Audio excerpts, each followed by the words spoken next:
육신의 사람 엘리압과 성령의 사람 다윗. 육신의 사람 엘리압과 성령의 사람 다윗. 아멘. 육신의 사람 엘리압.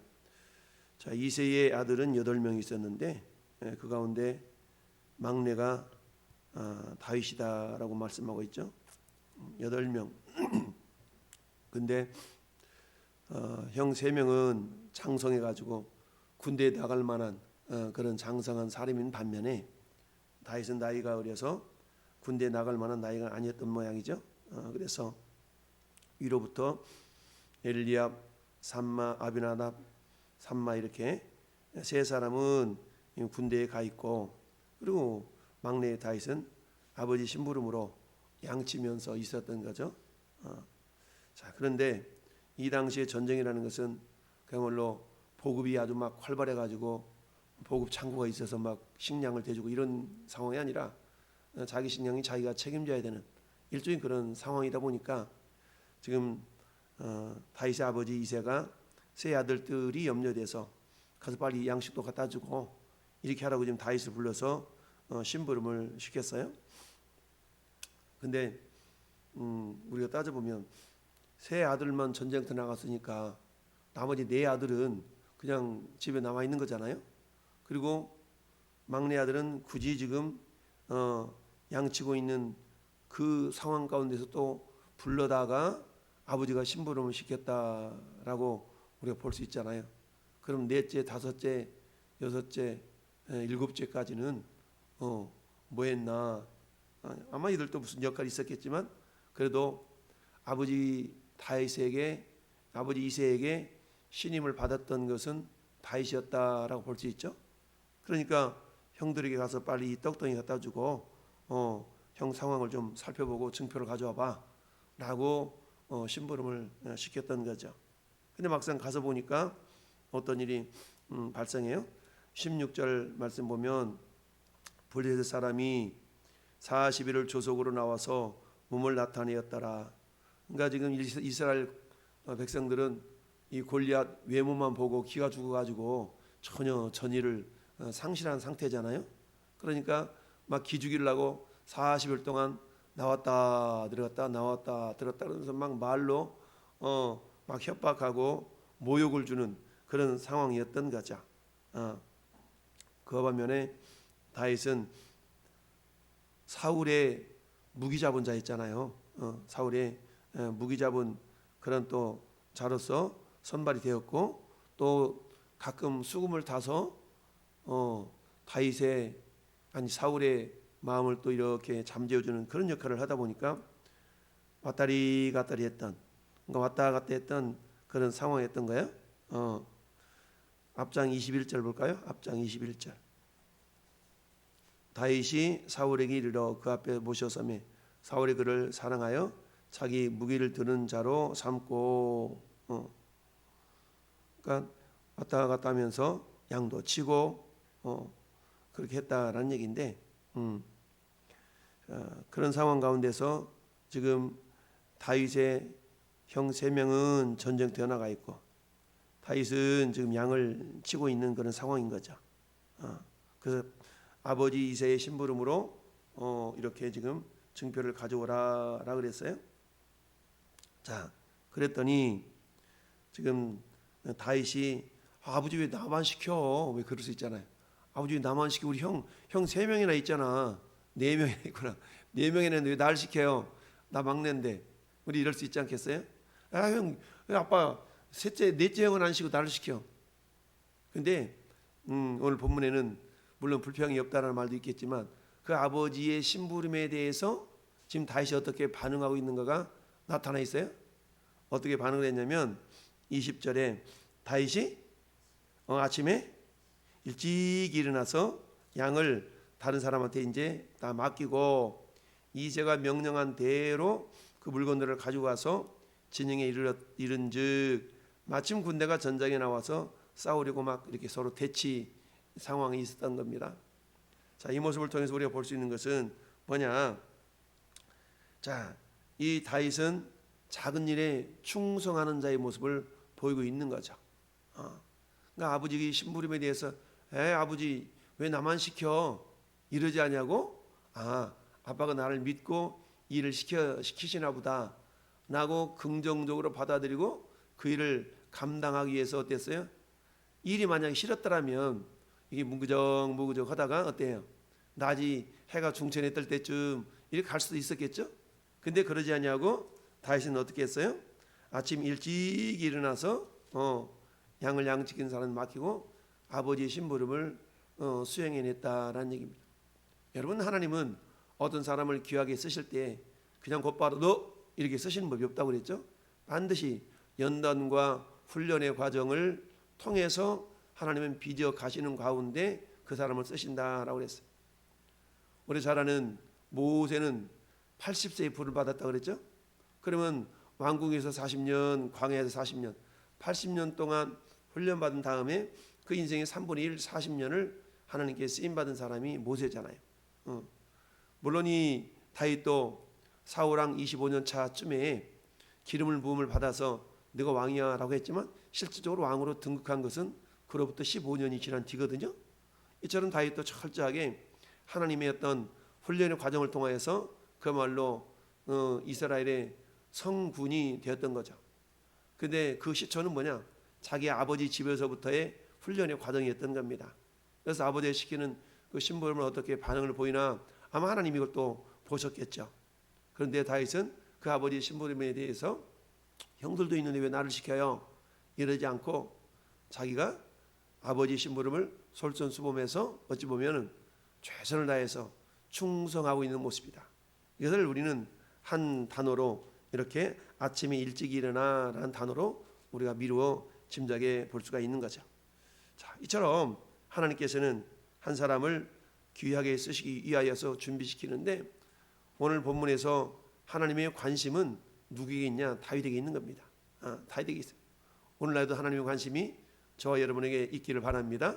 그렇잖아요.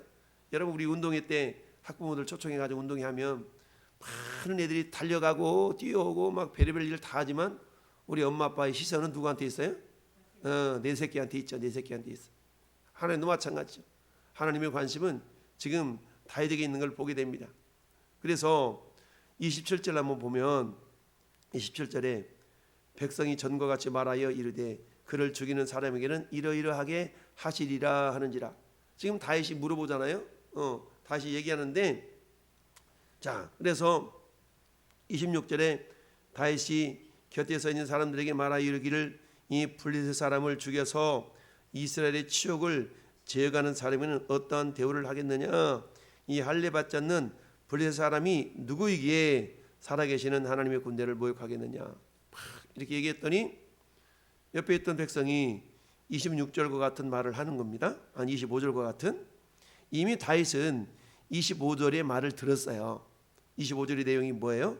이스라엘 사람들이 말하기를 너희가 이 올라온 이 사람을 봤냐? 참으로 이스라엘을 모욕하려 왔도다. 그를 죽이는 사람은 왕이 많은 재물로 부하게 하고 그의 딸을 그에게 주고 그의 아버지 집을 이스라엘 중에서 세금을 면제하게 하시리라. 다윗이 그 곁에 서서 이걸 들었어요. 그랬음에도 불구하고 26절은 못 들어가지고 다시 질문한 것 같은 그런 말로 표현하고 있는데 이것은 몰라서 물어본 말이 아니라 이것은 어떤 의미가 있냐면 이런 거죠. 자, 우리가 말을 들었어요. 야, 정말 저거 저 할례 받지 못한 저 녀석 때문에 다윗이 이렇게 그런다고 그러면 어떤 대우를 한다고 그렇게 한단 말이야? 저것 때문에 그렇게 대우해 주겠단 말이야? 이런 역설적인 그런 표현인 거거든요. 그러니까 옆에 있는 사람은 그 말을 듣고 다시 또 그 말을 반복해서 얘기해 주는데 그 말이 중요했다라면 다시 25절과 같은 말을 자세히 해줄 텐데 이 성경의 기록자는 하나님의 관심은 이 말에 있는 것이 아니라 지금 다윗에 있기 때문에 백성이 전과 같이 말하 이르기를 그를 죽이는 사람에게는 이러이러했대. 그러니까 이러이러한 말이 중요한 게 아니었던 거죠. 지금 다윗의 마음이 다윗의 상태가 중요했던 겁니다. 지금 모든 이스라엘 백성들은 골리앗을 바라보면서 두려움에 떨고 있었는데 다윗은 전혀 세상 말로 쫄지 않고 어떻게 하면 저것을 정말 하나님의 영광을 모욕하는 저놈을 내가 어떻게 물리칠까라는 그런 의욕이 있었던 거죠. 용기 100배 있었던 겁니다. 근데 이 모습을 보고 큰형 엘리압이 뭐라고 얘기합니까? 다윗이 사람 나게 하는 말을 들었어요. 그가 다윗에게 노를 바라며 이르되 네가 어째 이리 왔냐? 들에 있는 양은 누구에게 맡겼냐? 나는 네 교만과 네 마음의 완악함을 아노니 네가 전쟁을 구경하러 왔구나. 그러니까 엘리압이 잘못 본 거잖아요. 그럼 왜 이렇게 엘리압이 이랬을까? 우리는 또 앞으로 거슬러 올라가 보면 되죠. 앞에서 사무엘이 뿔에다가 기름을 담아가지고 누구한테 기름을 부었어요? 다윗한테 부었잖아요. 그런데 면접 볼 때 제일 먼저 누가 왔어요? 형 엘리압이 왔어요. 엘리압이 딱 왔는데 사무엘 보기에 엘리압이 이야 대단하다. 처음에 사무엘이 사울 봤을 때 겸손하고 키가 막 머리 하나는 다른 보통 사람보다 더 있고 이런 멋진 모습이었잖아요. 근데 이 모습이 누구한테 있었냐면 엘리압에게도 있었던 거예요. 그러니까 이놈인가 보네 라고 그랬더니 하나님이 아니야 야야야 아니야. 사람의 외모를 보거니와 나 외모는 정신을 본다 라고 하면서 통과 이랬잖아요. 그러니까 엘리압 입장에서는 굉장히 자존심이 상했던 거예요. 아니 나처럼 출중한 나를 버리고 내 동생 누구를 본단 말이야? 이렇게 지금 자존심이 좀 상해 있었던 상황이었던 거죠. 그런데 잔뜩이나 그런 상황이었고 그런 마음 속에 이게 꽁하고 있는 것이 있는데 자기는 이 골리앗에 대해서 당당히 나가서 싸우지도 못하고 있잖아요. 그런데 와서 이 다윗은 골리앗과 지금 맞짱뜨리고 하고 있다 보니까 지금 이 엘리압 생각에 뭐가 있냐면 이 어떤 열등의식이 있었던 겁니다. 열등의식이 있다 보니까 괜시리 그것을 어떻게 이렇게 위장하기 위해서 자기 동생에게 오히려 막 분을 내는, 아니 이 분을 누구한테 내야 돼요? 골리앗한테 내야 되잖아요. 근데 골리앗에게는 내지 못하고 이 분을 이렇게 분노를 자기 동생에게 쏟아붓는, 왜 그러잖아요. 가정에서 그 엄마하고 아버지하고 부부싸움 하면 엄마가 아버지를 못 이기니까 괜시리 자기 자식들한테 화풀이하는 경우가 비슷한 거죠. 이게 지금 그런 거거든. 그러니까 엘리압에게는 어찌 보면 이게 성령이 충만한 다윗에게 대적이 될 수가 없었던 거죠. 그래서 보면 엘리압과 다윗을 오늘 말씀의 제목처럼 이 엘리압은 어떤 사람의 전형이냐면 육신의 사람의 전형적인 모습을 지금 보여주고 있는 겁니다. 그러다 보니까 뭐예요? 자기 생각대로 말하고 자기 보이는 대로 말하고 있는 겁니다. 근데 하나님의 사람인 다윗은, 성령의 사람인 다윗은 그렇지 않죠. 지금 뭐예요? 다윗은 자기 형과 이렇게 티격태격 그런 겨를이 없고 누구이기에 살아계시는 하나님의 군대를 모욕하느냐. 이스라엘을 하나님의 군대로 표현하고 있고 하나님의 군대를 모욕하는 저 골리앗을 내가 맞서 싸우리라는 그런 의욕이 있었던 거죠. 이와 반면에 엘리압은 어떻습니까? 그런 동생의 그런 믿음의 말을 믿음의 모습을 이해할 수가 없었던 겁니다. 이처럼 육신의 사람은 성령의 사람을 이해할 수 없어요. 거꾸로 성령의 사람은 육신의 사람을 이해를 하거든요. 근데 육신의 사람은 성령의 사람을 이해할 수가 없는 겁니다. 그러니까 어때? 오해할 수밖에 없었고 자기 생각대로 말할 수밖에 없었죠. 네가 전쟁을 구경하러 왔구나. 나는 네 교만과 네 마음의 완악함을 안다. 라고 막 예전에 자존심 상했던 열등의식 속에 휩싸였던 그걸 막 쏟아내는 겁니다. 그랬더니 다시 뭐라 그래요? 그 형을 상대하는 것이 아니라 다시 이르되 내가 무엇을 하였나이까 어찌 이유가 없으리까. 우리 흔히 그런 얘기잖아요. 말도 못해요. 이런 게 있잖아요. 말도 못해요. 지금 이러고 있는 겁니다. 어찌 이유가 없으리까 1번 이렇게 적혀 있죠. 저 밑에 가보니까 뭐라고 되어 있어요? 말 한마디뿐이 아니니까, 이 말은 우리말로 말하면 아이고 형 말도 못해요 막 이러고 있는 겁니다. 자, 그러면서 돌아서서 다른 사람을 향하여 전과 같이 말하며 백성이 전과 같이 대답하니라. 그러니까 동일한 말을 막 여러 번 하는 겁니다. 무슨 대우한다고? 저 할례 없는, 저 할례 받지 않는 사람이 하나님의 군대를 모욕하는데 지금 듣고만 있을 거예요? 막 이런 거예요. 네. 이처럼 오늘 하나님께서 다윗을 사용하시기 위해서 정말 장수 골리앗 앞에서 담대한 모습을 이렇게 보여주고 있는데요. 오늘 본문을 통해서 우리가 깨달을 수 있는 것은 결국 신앙이라는 것은 죽은 신앙이 되어서는 안 된다라는 얘기죠. 살아있는 신앙의 사람을 통해서 하나님은 역사의 주인공으로 삼으신다라는 얘기입니다. 살아있는 시간, 오늘날에도 살아있는 신앙, 오늘날도 마찬가지죠. 하나님은 우리가 평상시에는 누구나 다 믿음 있는 것 같잖아요. 그런데 믿음은 어떨 때 드러난다고 그랬어요? 우리의 믿음이라는 것은 위기 상황 가운데 어려운 일을 맞닥뜨려 보았을 때에 그 사람의 믿음이 진짜인가 가짜인가가 드러난다라고 그랬잖아요. 지금 이스라엘은 어떤 상황입니까? 블레셋 장수 골리앗에 의해서 위협을 당한 상황이었는데 어때요? 하나같이 담대하게 믿음의 관점에서 야 저보다 우리와 함께 하시는 하나님 더 강하시지 라는 믿음을 가지고 맞짱 떠서 싸우려고 하는 사람이 없었다는 얘기는 이들의 믿음은 살아있는 믿음이 아니라 죽은 믿음이라는 겁니다. 이와 반면에 다윗은 어땠어요? 비록 체구는 작았지만 나와 함께 하시는 하나님을 신뢰했고 양을 칠 때마다 사자들이 오면 사자를 찢어 죽이고 곰이 오면 곰을 물리쳤던 살아계신 하나님을 경험한 그 살아있는 신앙인 사람이었던 거야. 이 믿음을 가지고 어때요? 당당하게 지금 어때요? 골리앗과 맞짱 서서 싸우려고 하는 그런 용기 백비한 믿음의 사람이었던 것을 보게 되죠. 우리도 마찬가지입니다. 여러분 평상시에는 누구나 다 믿음의 검정띠야, 검정띠. 그렇지만 위기 상황 가운데 맞닥뜨렸을 때 그 검정띠가 진짜인가? 그야말로 금도구만 그런 일본 말로 맥기칠한 것인가? 이런 것을 우리가 확인해 볼 수가 있는 것이죠. 자, 그리고 아까 말씀드린 것처럼 작은 일에 충성하는 성도가 되어야 된다. 여러분 하나님은 우리에게 일을 시키실 때 갑작스레 큰 일을 시키지 않거든요. 작은 일을 맡겨 보시는 겁니다. 물질도 마찬가지예요. 우리 큰 물질을 한꺼번에 주시지 않습니다. 적은 물질을 보시고 줘 보시고 그 물질을 어떻게 사용하는가, 작은 일을 맡겨 보시고 어떻게 그 일을 감당해내는가. 여러분 마태복음 25장의 달란트 비유가 그거 아니겠어요?